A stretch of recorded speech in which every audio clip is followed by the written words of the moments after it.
Hello, good morning. How are we? Oh, let's set the lighting out first. That's one thing I didn't do, isn't it? There we go. Everyone can see me now. Good morning. Hope you're all well. It's another morning, another day, which means there's more transfers news and there is some breaking news over the night. I think it seems that there's. Is it starting to pick up, or is that just a little bit too extreme?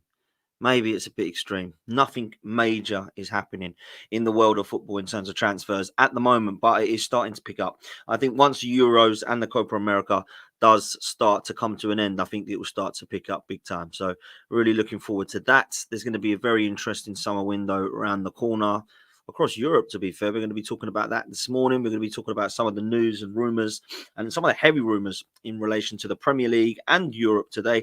So we're going to be talking about all that is being spoken about. Do me a favor, please, people. Make sure you hit the like button. Make sure you hit the subscribe button. And make sure if you do want to be a member that you hit join. You can do all three of those things. Now, like and subscribe is absolutely free. So please, at the bare minimum, make sure you've done those two things. If you haven't checked out last night's show, please make sure you do. It was an absolute cracker. One of the most heated shows we've had in a very, very long time. This is London. Don, D, Deji, Goonali, Lawless, and myself.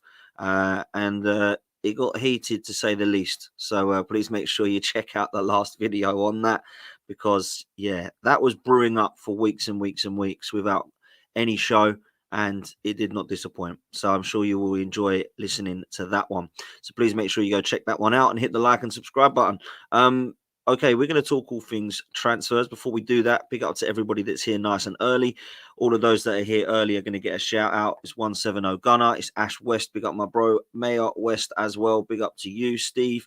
And big up to Tony. Now, listen, we're going to talk all things transfers in the Premier League. We've got Calafiori to talk about, Rashford to talk about, Ederson to talk about, and much more. So without further ado, let's get to it. Everybody knows that Manchester United are sniffing around De Ligt, and it looks as if this deal is pretty much going to get done. From what I can understand and from what reading the reports this morning can understand, they are pretty set to complete a £40 million move for De Ligt. Now, Bayern Munich, I don't know why, but are seeming to be moving on from him. That would be interesting for me as a Manchester United fan. Why would they want to be getting rid of him?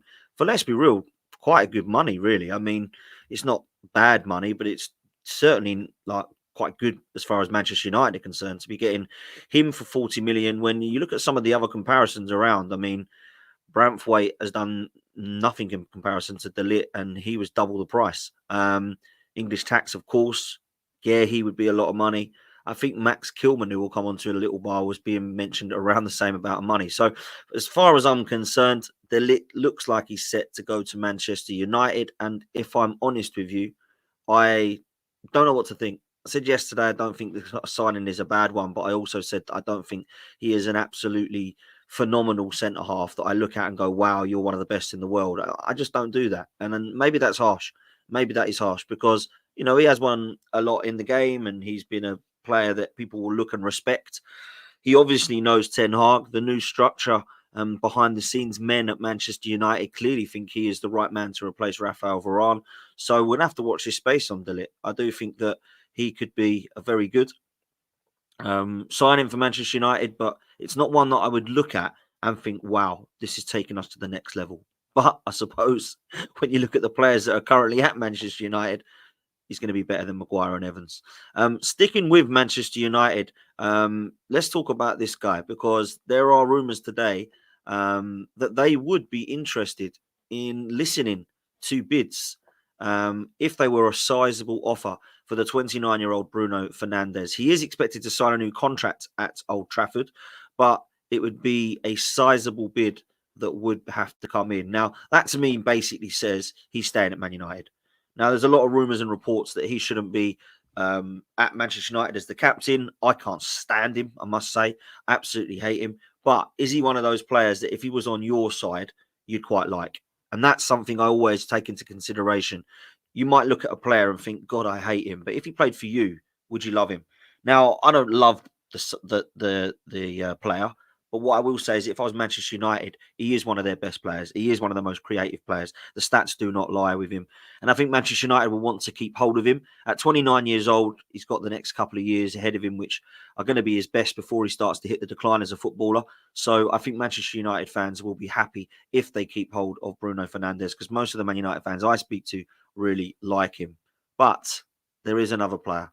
And this player is someone that's been linked very loosely with a move away.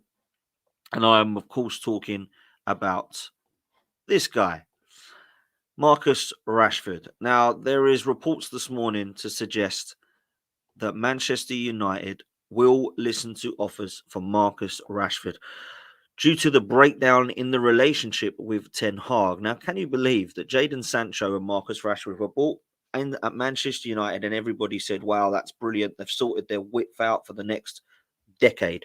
And it looks like both players might be leaving. Now, I don't know what sort of offer it would take for Marcus Rashford to leave Manchester United. Some people are saying 40 million. I think it's going to be higher than that. I think it's going to be needed to be close to 60 or 70 to tempt him out of the club. Will anyone pay that? I certainly hope Arsenal don't. A lot of Arsenal fans I speak to would like Marcus Rashford. I actually would prefer Jadon Sancho because I think Jadon Sancho's got much better potential and definitely has a better mentality, in my opinion. I've seen Sancho at Dortmund and I like what I see. I see Man United and I think, wow, they're ruining him. I don't think the player is elite, world-class level, and I certainly don't think Rashford is.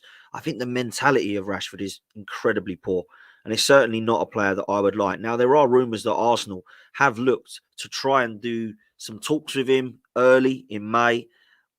Do you believe that? Is that something that you'd like to see us go for? I'm not so sure. I honestly don't hate Marcus Rashford. It's not something I would care about really. But I've always said that I don't really get the hype. I've never ever believed him to be this player that people have made him out to be. I think he's incredibly overrated. I think he's a good player, but not a world-class player. And I remember when Manchester United were saying they've got their Mbappe and they're saying if anyone wants him, he's £150 million. I was just like, what are we seeing here? Like, this is not the player who's £150 million. As we will find out, if he leaves Manchester United, he will go for less than half of that, in my opinion. So I don't know what people's thoughts are on Sancho or Rashford. What I would say is the new structure of coming at Manchester United and have clearly seen him and Sancho and thought, do you know what? They're the sort of players we need to get rid of. And that would be concerning or worrying if you do rate the team that have come in at Manchester United as highly as people do. Dan Ashworth, Jason Wilcox, obviously you've got Berardo as well from Manchester City. If they're coming in and saying they're the ones I want, I wouldn't be touching them personally. The only reason I would consider Sancho is because I think that he would be somebody that Mikel Arteta can work with to try and revive his career, and he would understand that he's not going to walk in ahead of Bukayo Saka, but he could get placed in the first team if he was to show some of his Dortmund form. So I think that's the only one I would consider. All of the others, it ain't for me. I'm sorry, it ain't for me. So yeah, let's see where we go with Marcus Rashford. The next piece of news does concern Arsenal. And of course, it is the fact that Arsenal have made a bid for Calafiori. Now, the bid we believe, should I say, has been rejected. It is a bid of £40 million, 47 million euros. It is for Calafiori. It has been rejected by Bologna. They want at least 50 million euros, which is around 42 million pounds. Chelsea are also interested. If you saw that Fabrizio Romano yesterday said that Arsenal were the team that were favourites for him. They're in pole position. Bologna and Calafiori are more than happy to speak to Arsenal, but Chelsea are lingering around and they are interested as well. So listen, when it comes to money, we all know that Arsenal will be a little bit more, what's the word? Negotiable than Chelsea, should I say. Chelsea will probably offer 60 million now. They'll probably look at what's happening around the world of football like they did with Mudryk and go, oh, Arsenal want him, he must be good. I'll go and splash 80 million pounds down and he'll probably go there. So if Chelsea want him and want to pay over the top, they will. But Arsenal apparently are the ones that are looking likely. Now, I'm not surprised by that because of where Arsenal are in comparison to Chelsea. But I think he's probably got more chance of playing for Chelsea in the first team because Chelsea don't have a left back that's amazing. Chelsea don't have a centre back that's amazing. Whereas Arsenal have Timber and Gabriel over that side. and Saliba and Ben White over the other side. So I would be surprised if Calafiori is coming in at Arsenal expecting to play first team football. But maybe he is like accepted and is excited by the project at Arsenal and likes and believes he can be a part of the squad that can go on to win major trophies. So I don't believe it's going to be an easy, quick one, this. And I still, in the back of my mind, believe that there will be some interest still in Italy. Now, I understand that probably 90% of Italian defenders over the years have ended up staying in Italy. If any of them have gone anywhere, it's been to Real Madrid, if they're that good. And I don't know many Italian centre halves that have come to the Premier League. If I'm honest, I can't think of hardly any. So let's see where we're at with Calafiori. It does sound very, very promising for Arsenal Football Club. And it does sound like a defender that perhaps will sign that Arsenal were going to sign first. I never thought we would be signing a defender first. I thought we'd be looking at trying to get that striker or midfielder in, but it clearly looks like that's going to take a little bit longer. And Calafiori is the guy that we are looking to try to get in first. So watch this space. That's going to be very, very interesting as the days come forward. Let's talk about this guy. We're going to stick with Arsenal. William Saliba. There's big reports suggesting that Real Madrid are sniffing around, politely put. William Saliba, I don't think goes anywhere from Arsenal this summer. It may be that in a couple of years' time, if Arsenal finish trophyless and can't get the major honours across the line again, then we can have that discussion. But at the moment, I think it would be absolutely crazy for Arsenal to even consider selling Saliba. And if anybody comes in with anything under 150 million, then we should just be rejecting it straight away, because this is the best centre-half prospect in world football. So we have to protect that, and we have to be aware that he is the guy that we want to be keeping. I don't think we want to be breaking that Gabriel Saliba partnership up anytime soon. So I just hope that we do get some trophies across the line in the next 2 years to keep these players happy, because it won't just be Saliba. It will be Saka. It will be Odegaard. It will be Martinelli. It will be Gabriel. All of these guys are going to look and go, I want to win something soon. You know, I'm not getting any younger now. I'm young now, but I'm not getting any younger. And when you get to about 24, 25, and you've still not won anything in the game, you look at the careers of somebody like Trent Alexander-Arnold at the same age and see that he's won everything. You're going to then look at that when Real Madrid are knocking on the door, which, of course, is a different knock. And you're going to go, I like what Jude Bellingham's doing. Look at what he's winning at his age. I need to be doing that. So we really, really need to say hands off for now. But we do need to understand that we need to start winning stuff, because otherwise these players will get unsettled. And this is no shock to anybody. Yeah, this is not Saliba's going to go. This is actually people are looking at him. Do you know why? Because he's a bloody good player. That's why people are looking at him. Just like people were looking at Fabregas when he got unsettled and we weren't winning anything. Just like people were looking at Van Persie. Just like people were looking at Alexis Sanchez. Believe it or not, as much as they weren't great players in terms of that comparison, players like Nasri, Clichy, Sagna, Toure, Adebayor, all at different level than Fabregas and Van Persie, all went because they wanted to go and seek trophies. And guess what? They did. They went and won them. So this is why we need to be careful with Saliba. So let's make sure that we get him tied down. His contract's until 2027, which means in a couple of years' time, we're going to have to go and negotiate again. We're just going to have to try and keep him happy by winning trophies. That's for sure. I'm going to come back to Arsenal soon with some news for you there. But the next piece of news is this guy. Now, there are strong rumours suggesting that the Saudi club Al Nassr are ready to pay Manchester City north of £50 million for Ederson. Now, this was a rumour that came out a couple of weeks ago, and I didn't really think much of it. I thought Ederson would be happy. Ederson's not a player that I look at to be unsettled at Manchester City, but apparently he is tempted to look at the offer over at Saudi Arabia. Now, they have got Ortega, who's an unbelievable goalkeeper, for a number 2. Would he be good enough for number 1? Some Manchester City fans believe so. But watch this space with Ederson, because he has been a very, very good player for Manchester City for the last 5 or 6 years now. And under Pep, he's been phenomenal in terms of the style they play, how consistent he's been. One of the first names on the team sheet, bought from Benfica back then for around about the same price as what they're believing he's going to be going for. I don't know how old he is now, Ederson, but he must be touching 30. He's get towards a stage where he's been there a long, long time. Been there longer than you think, actually, in Manchester City. So watch the space with this one, Ederson. I think this could be something that has some legs in it.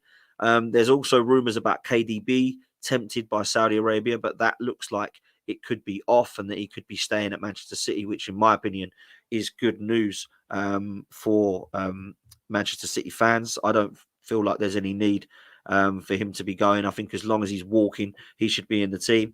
Ederson is 30 years old. I've just checked. So this is a player that, for me, is still got some time left in him. So I'd be very surprised if Manchester City were to accept £50 million for him. It's not somebody it's not something I look at and think, yeah, totally understand why they want to get rid of him. That's not something I would be looking at if I was Manchester City. If I'm honest with you, if I'm a Manchester City fan, I'm wanting to keep as many of those players as possible. That's for sure. So let's see where this one goes. I think Manchester City will look at the Ederson goalkeeper situation and think that guy has been our best goalkeeper in the history of the club now. So we keep him as long as possible. Even if he gets to 35, he's got 5 years left until that happens. So fair play. I think it's so I can understand why people are sniffing around him in terms of from Saudi.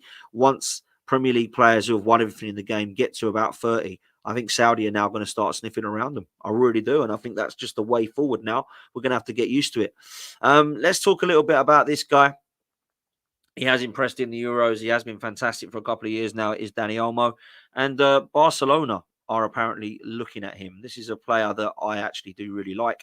26 years old, currently at Leipzig. He has a £51 million release clause. And Barcelona are looking to try to release it and activate it. I think he is a player that can play in a number of positions across the forward line. I think he can play in an attacking midfield role, can play in a false nine role, can play wide. I'm a big fan. Big fan. And at 26 years old, I think this would be a very, very good signing. I think £50 million for him, who's ready now to come straight into the team, would be fantastic. I know Manchester City were serious about this signing and thought potentially Dani Olmo could come to them, but I'm not so sure where his heart is set on, if I'm honest. We all know he is absolutely killing it and tearing it up for Spain at the moment. And over in Germany, he's playing for Leipzig. Would his dream be to come to Spain and play for Real Madrid or Barcelona? I would imagine that is most young Spanish lads' dreams. So watch this space with Barcelona. There's obviously reports yesterday that Nico Williams has got his heart set on a dream move to Barcelona as well. Let's see what money Barcelona have got. We know they're financially poor, but actually when you look at it, Barcelona have been financially poor and broken in debt for years now, and they still have unbelievable windows. So I'm not one of these guys who sits there and goes, oh, they're not going to go Barcelona because look, they got no money. They'll probably end up getting bloody Olmo and Williams. That's the sort of club that they are. So yeah, watch this space on Dani Olmo. Would that be a player that would interest you from Arsenal? It would me. I think he's a very good player. I would rather spend that 50 million release clause on Nico Williams, because I think he is definitely a wide man. But Olmo offers a hell of a lot more. He can play in the attacking 8, he can play in the attacking 10, he can play in the wide areas, and at false 9 as well. So watch this space. Do me a favor, people. Make sure that if you are new, make sure you are subscribing. Make sure you have liked the video. All you've got to do is hit like and subscribe. It's absolutely free. Big up to all of you. There's 300 in this morning, which is great stuff. So please make sure that you hit the like button, because it is something that we are trying to grow. And of course, we need to tell people about this. So make sure you hit the like and the subscribe button, because that does so much for the channel. So please make sure that you do that. Okay, let's talk a little bit about this man, shall we? I don't know much about this player, but I have seen him in the Premier League, and I think it's a very interesting one. This is Morillo. And of course, Nottingham Forest have admitted that he could hold talks with Chelsea. The thing that's putting them off, apparently, is the price tag. Now, apparently, Chelsea want an unbelievable amount of money. And I don't think they're going to get that, if I'm honest. Chelsea are keen on Forest's 21-year-old Brazilian, according to Football London, but they think the 60 million price tag is too high, and I can see why. This player looks very, very good. He's a young talent. A lot of the Nottingham Forest fans really like him and think he's a hell of a talent and think he's going to be one of the ones for the future. But Chelsea are looking at that signing thinking 60 million. Now, listen, Nottingham Forest aren't silly. They know that if Chelsea say they're interested, they can say a crazy price. And this is what Chelsea are going to have to accept. They're going to have to. There is absolutely no way that any player that suggests they might be interested in Chelsea, or Chelsea suggests they might be interested in them, teams are going to go, all right, then give us 300 million, because they know how crazy they are. They know what they've done with Enzo, with Caicedo, with Mudryk. So when Morillo at 21 has got real potential, Nottingham Forest have got the right to say, do you know what, Chelsea, give us 50 or 60 million, and you can start talking to him. So watch this space with this one. I think Morillo will be tempted to go to Chelsea.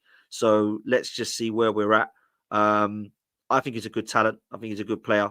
And he's a player that I look at and think, yeah, do you know what would be one that I'd be interested in looking at where he goes in terms of his future. So watch this space with this one. Let's do this super chat because this is a special super chat. Chris, big up, my bro. Says, how are you, mate? It's Chris from Jet 2. Remember, now this is a funny story because I was checking in at Stansted, going on my holidays last month in Spain.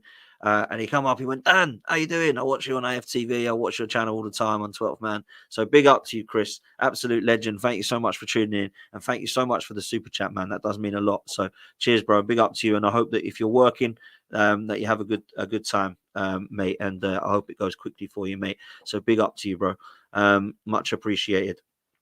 Make sure you hit the like and subscribe, people. We're going to talk about our next story, which is this guy. Manchester City are interested in Theo Hernandez. I like this player a lot. Always have. I think he's a top talent. I think he's a very good fullback, a very good left back. In terms of attack-minded fullbacks, he's probably one that you'd look at as being one of the ones that would be a player that you'd look at and think, yeah, going forward, he's got a lot to offer. But I must say that defensively, I'm not so set on him. I think that's very hard, isn't it? How many left backs do you get that are attack minded, that are really good defensively? I can't think over the years of many. Ashley Cole is the one that comes to mind, but most of the left backs you think of nowadays and back in modern day are kind of attack minded. And I've got to say this now. I don't know a left back that Manchester City have had that I look at and go, wow, it's world class. Like Arsenal and at Chelsea had that with Ashley Cole. We've had that in the Premier League, of course, with the likes of Patrice Evra. We've had that with players of the past that you look at and go, top left back. How many are around nowadays? Like left back, I think, is a hard position, a really hard position. And Arsenal fans are saying, well, Arsenal need a left back, but we need to look at Timber first for me because I don't know that there's that many out there that I look at and go, wow. But Theo Hernandez would be one of them that I would look at 100%. Manchester City have not really got a left back still. They use Nathan Ake there, who's probably been one of their best options, if I'm honest. And if I'm honest, I think defensively he's really good. So I'd probably keep him there. Gvardiol's been playing there last season, and I think he had a phenomenal end to the season. I thought he was really good. So, yeah, I wonder where we're at in terms of a left back and Theo Hernandez. Is he interested in the move? Let's see. I think when Manchester City come calling, you probably will be, if I'm honest with you.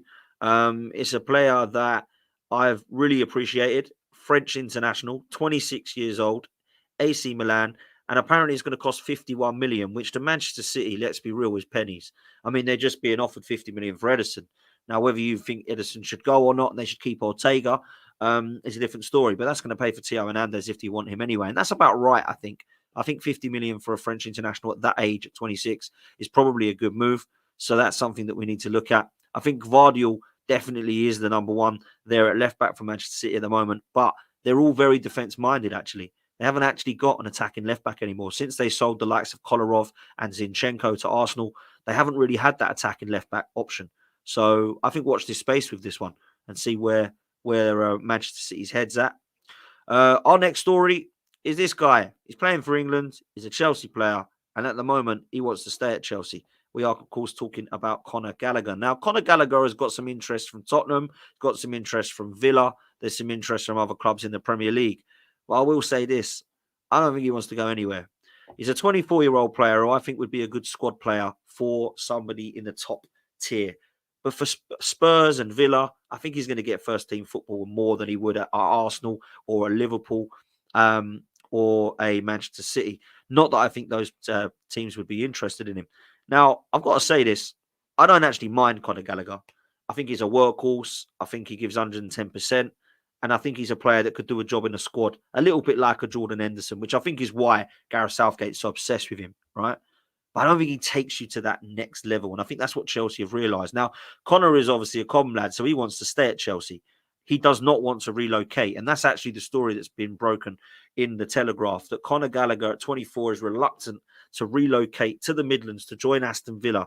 He wants to wait on a potential new contract at Stamford Bridge. Now, I saw a massive debate with Guna Lee the other day on, I think, one of the channels talking about Conor Gallagher and saying that he thinks he'd be a good signing for Arsenal, that for 40 or 50 million pounds, he thinks it would be a good squad player at Arsenal in the attacking eight. And I kind of understand what he means. Personally, I wouldn't.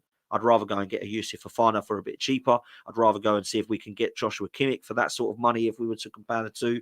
But I understand what he means. I don't think Conor Gallagher is loved as much as perhaps he should be at Chelsea. You know, this is a lad that's come from the academy. It's the equivalent of our Smith Rowe. He gives 110%. He wants to wear the Chelsea shirt. He wants to go out there and be proud. He's happy to wear the captain's armband when required. I think he's actually a player that Chelsea should try and keep hold of. I think him and Dewsbury Hall are the only two that have got that kind of balance in the midfield now. Dewsbury Hall, I think people are laughing at. I don't think it's a bad signing. I actually quite like him. I think going forward, attack-minded creativity, he's got some flair and some technique. Conor Gallagher's that workhorse, and then you've got your Lavias, Caicedos, and Enzos that do more of the defensive work. Well, Enzo, what does he do? We don't quite know at the moment. So let's see. Watch this space with Chelsea. Watch this space with Gallagher. I personally wouldn't have him at Arsenal, but don't think he is a bad footballer. And Aston Villa are the team that are interested in him. So watch this space on Conor Gallagher. Let's talk about this guy, shall we? This is a guy that I actually really rate. I like him a lot, and I think he'd do well when moving away from Wolves. This is, of course, Max Kiemann we're talking about. And Max Kiemann is a defender who I've always felt deserved an England cap by now. I think he's been consistently good. I don't really understand how defenders like Connor Cody and Lewis Dunk have got ahead of players like Max Kiemann. I really don't understand how Harry Maguire had stayed in the squad as long as he has, other than Max Kiemann. I think he's been very good for Wolves, and I think it would be a very good signing. And, well, it looks like Wolves are expecting to receive some bids for the player because Napoli and West Ham are interested. They have received offers. Now, Wolves apparently want a lot of money. They want £45 million for him, which, as we've just said, De Ligt was 40 million from Bayern to Manchester United. They're not going to get that much. But I think 35 to 40 million with add-ons would probably be a good signing for a West Ham, who, let's be real, are losing Zuma and, of course, are losing Ogbonna and Aguerd. There's question marks over. So let's see where West Ham are with Max Kiemann. I think he'd be a very, very good signing for West Ham. I think he's a player I've always looked at and thought would be a good, consistent head. And I'm surprised that Wolves want to get rid of him. Maybe it's the PSR FFP thing, but I would do all I can to try and keep him at Wolves because I think he's a very good centre-half and one that I think is on the kind of edge or verge of getting a call up with England. And I've always been impressed by his stature, his physical attributes. I've always liked the fact that he is a player who gets stuck in. I think he'd be a very good signing for whoever gets him, West Ham or, of course, Napoli. I would have thought he would prefer to stay in England. I think at West Ham, he's going to get first-team football and he's going to have not really I think that's a sideways move as opposed to a forwards move, but some would disagree with West Ham in the last few years, finishing ahead of Wolves consistently, but they've not been miles apart, in my opinion. I don't look at what Gary O'Neill's doing at Wolves and look at what Lopetegui's doing at West Ham and think that's absolute miles ahead. So we'll see. I think they are needing to sign a few players at the back. Linked, of course, yesterday with Todibo, and there's rumours today that they're going to go back in with another bid for him. So it looks like Max Kiemann and Todibo are the two that they want as centre-half. They've got Emerson at left-back and Soufal at right-back, but they're also linked with this guy, Kyle Walker-Peters, a player I've always looked at and thought, yeah, you're a good player. We were linked with him, funny enough. We were actually linked with him as some backup I think it was last summer, actually, when Southampton were going down. But there are reports today suggesting that as well as West Ham, Spurs are interested in Kyle Walker-Peters also in trying to have a reunion. I would say it would be called a surprise reunion. They are reportedly keeping tabs on Kyle Walker-Peters' situation. West Ham United are the team, though, that are very interested in him. And I think with Ben Johnson going to Ipswich Town, they're going to need a fullback now. You know, Soufal isn't getting any younger. I don't actually think he's an amazing player, but I do rate Kyle Walker-Peters and always have done. And I think as well, if I'm honest, Aaron Wan-Bissaka being linked, I'd rather have Kyle Walker-Peters. Honestly, I think he offers more. I think he's got the pace. I think he's got the power. I think he's got the passing ability. I think he's got the flair. I think defensively he's fine. Southampton love him. They do not want to leave him, have him leave. So with the reason I will say West Ham, watch this space, because Southampton are in love with Flynn Downs. Now, Flynn Downs was the reason that they went up last season. He was very, very good. Everyone was talking about him being a fantastic signing potentially for Southampton. He, of course, belongs to West Ham. Is there some form of swap deal that could happen here with Kyle Walker-Peters going the other way, with Flynn Downs coming to Southampton? Watch this space, because I feel like that could be some movement there. We're going to end by some Arsenal news. There is some Arsenal transfer news that I'm going to start to incorporate within these shows in the morning. We spoke earlier about the news of Marcus Rashford and Jadon Sancho, and Arsenal having kind of early talks in May with Rashford. The rumours were that Arteta was really interested in him coming to Arsenal. Of course, Jadon Sancho, we've heard Premier League teams are being offered the chance to sign Jadon Sancho for a rumoured £40 million. Would you be interested in taking either of those? It's a no from me from Rashford, but it's a potential yes from Sancho if he was available. Now, I would prefer Eze or Pedro Neto, Williams, but if Jadon Sancho was a realistic option for around that price, I don't think it would be a madness. And I don't think it would be a huge flop if he was to be signed for between 35 and 40 million pounds. But are they going to be? Is he going to be a signing you look at and go, is he going to be 40 million pounds? Is he going to go up to a madness? So I think Manchester United, if they do sell him, are going to want as much as they can for him. So they're the first two rumours. We've obviously touched on Saliba as well. When it comes to Arsenal, I think he's staying. There's no way he's leaving at the moment. But Arsenal need to start winning trophies if we're going to be keeping them happy. But there are some reports today on this guy. Of course, he still belongs to Arsenal. People have completely forgotten that he is actually still an Arsenal player. And Ajax are considering a move for the Arsenal left-back, Nuno Tavares. He is, of course, at Arsenal, but has been at Nottingham Forest on a season-long loan. But he didn't really make any appearances. He's joined Arsenal from Benfica 3 years ago, it says, but he's made just 28 appearances for the Gunners. Now, if everyone remembers when Tavares come on the scene, he got in the team because Kieran Tierney was injured. And I remember looking at him thinking, yeah, going forward, he looks absolutely rapid. He looks a player that could be interesting. But defensively, not for me. I think Nuno Tavares is the equivalence of a Kolasinac. I think defensively he's trash. I actually think Kolasinac is the worst left-back Arsenal have had defensively. I think he was absolutely embarrassing. I remember Andre Santos, but at least he actually went forward and scored goals. I think Kolasinac is a player that is just absolute dire. And Nuno Tavares reminds me so much of him. I have to be honest. He reminds me so much of him because he's a player that just goes forward and has absolutely nothing, no idea or awareness of what's going on behind him. And those sort of players, they worry me. That's why I'm so annoyed by the goals that we've conceded when Zinchenko's been on the pitch at Arsenal. So for me, I have to look at it and say that we need to try to get rid of Nuno Tavares. Now, if Ajax are interested, I honestly don't think we're going to be looking at much money here. I feel we'll be in the region of between 5 to 6, £7 million here. We're not going to be able to go and get 12 million, 15 million for Nuno Tavares, who's hardly played. Let's be real. So I think if we get anything in the region of 5 to 6, £7 million, who we bought him for 7, £8 million from Benfica, I think we just need to accept it. So watch this space with Nuno Tavares. The only club at the moment interested are, of course, Ajax. I don't see anybody in the Premier League being interested after his poor spell at both Arsenal and Forest. So that one will be interested. But there is a player on his way, and of course it is Sambi Lokonga. He has been green-lighted to go and take the move to Seville. They're in talks over the signing of him, and it looks like he's going to be green-lighted to go over there.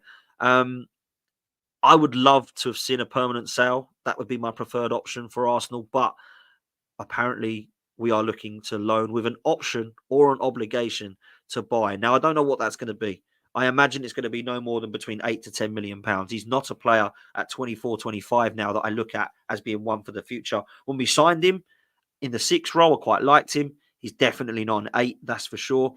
And I don't know that Sambi Lokonga is ever going to get to the potential that the likes of Thierry Henry and Vincent Kompany said they would when he was over in Belgium. When he was at Anderlecht, they were saying, Yaya Toure, he's unbelievable. He's got all this ability.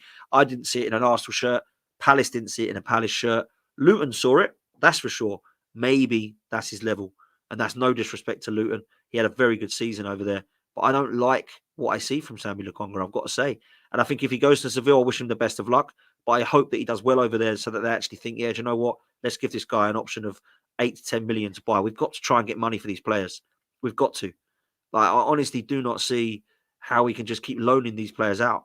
Like, for me, Sambi Lokonga, his time at Arsenal is done. Like, let's just be real. He's not going to be able to come back after a good season at Luton and go, right, I'm ready to be your Patrick Vieira. And there's actually, let's be real, a place for him there. Like, Declan Rice is the only player in midfield, and Erdegaard is the only player in midfield that actually do not come out that side. There's a place there. There's a third space there waiting for somebody.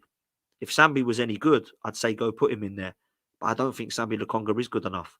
So that's why I believe we're going to have to look at an option in midfield. And this is going to be interesting for Arsenal. Just lastly, do we see Rice as the 6 or the 8? I saw him as the 6 and thought, wow. I saw him at the 8 and I thought, you're definitely going to be Arsenal's 8 now. But where does Arteta see him? I think he sees him in the 8, but he can certainly play both roles. When I look at the midfield role, I think it depends what player they want. And I said this yesterday on another show. I think Arsenal need a 6 and an 8. I honestly do. I think we need a Yusuf Fofana type player. Oh, bless me. In the 8. And I think we might need a 6 like a Joshua Kimmich. That's what I believe. Now, I'd love to go and get a Bruno or a De Jong, but I just don't see that happening at Arsenal. I don't think that's realistic. I don't think Newcastle would need to sell Bruno Guimaraes now. I don't think they want to. And I certainly don't think that De Jong is an option when Barcelona are looking at players to strengthen their team, and he's one of their better players.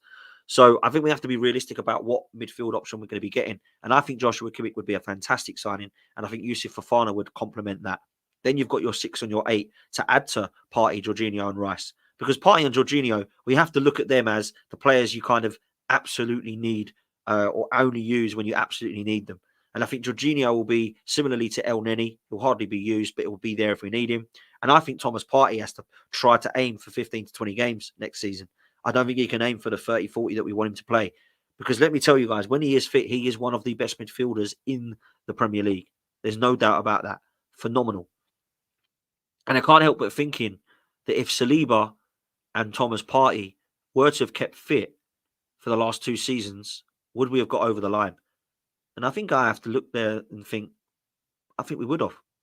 I actually think we would have.